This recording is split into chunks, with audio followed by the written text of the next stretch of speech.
వరంగల్లో మేయర్ గుండు సుధారాణి అధ్యక్షతన గ్రేటర్ వరంగల్ మున్సిపల్ కౌన్సిల్ సమావేశం నిర్వహించారు. సమావేశానికి రాష్ట్ర అటవీ, దేవాదాయ, పర్యావరణ శాఖ మంత్రి కొండా సురేఖ ముఖ్య అతిథిగా హాజరయ్యారు. ఎమ్మెల్యేలు నాయని రాజేందర్ రెడ్డి, కేఆర్ నాగరాజు, రేవూరి ప్రకాష్ రెడ్డి, కార్పొరేటర్లు, అధికారులు పాల్గొన్నారు.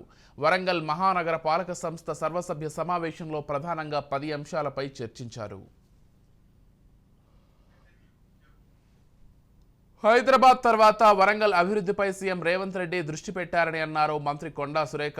అండర్ గ్రౌండ్ డ్రైనేజీ వ్యవస్థను ఏర్పాటు చేసేందుకు కౌన్సిల్లో తీర్మానం చేయడం జరిగిందన్నారు.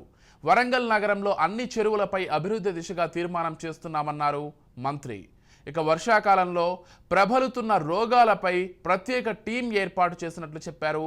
లక్షల కోట్లు మింగిన బీఆర్ఎస్ ప్రభుత్వం తమకు అప్పుల కుప్పతో ప్రభుత్వాన్ని కాంగ్రెస్ చేతిలో పెట్టిందన్నారు.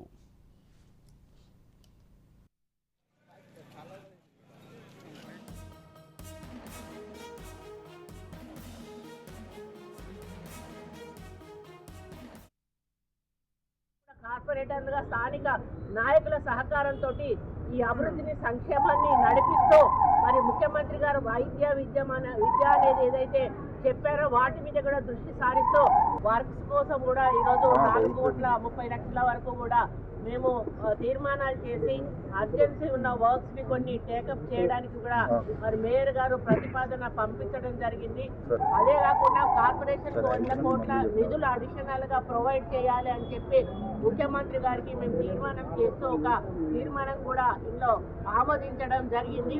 మరి ఈ విధంగా ప్రతి ఒక్క అంశం మీద కూడా ఇప్పుడు బతుకమ్మ పండుగ సందర్భంగా అన్ని ఏరియాల్లో కూడా ఇప్పటి నుంచే చదువు చేయడం కానీ, అక్కడ వచ్చేటువంటి మహిళలకు సౌకర్యాలు కల్పించడమే కానీ, అదేవిధంగా దసరా ఉత్సవాలు జరిపేటప్పుడు కూడా అన్ని కార్యక్రమాలు లైటింగ్ విషయం కానీ డిలే కాకుండా తీసుకోవాల్సిన బాధ్యత కూడా మేము అప్పచెప్పడం జరిగింది.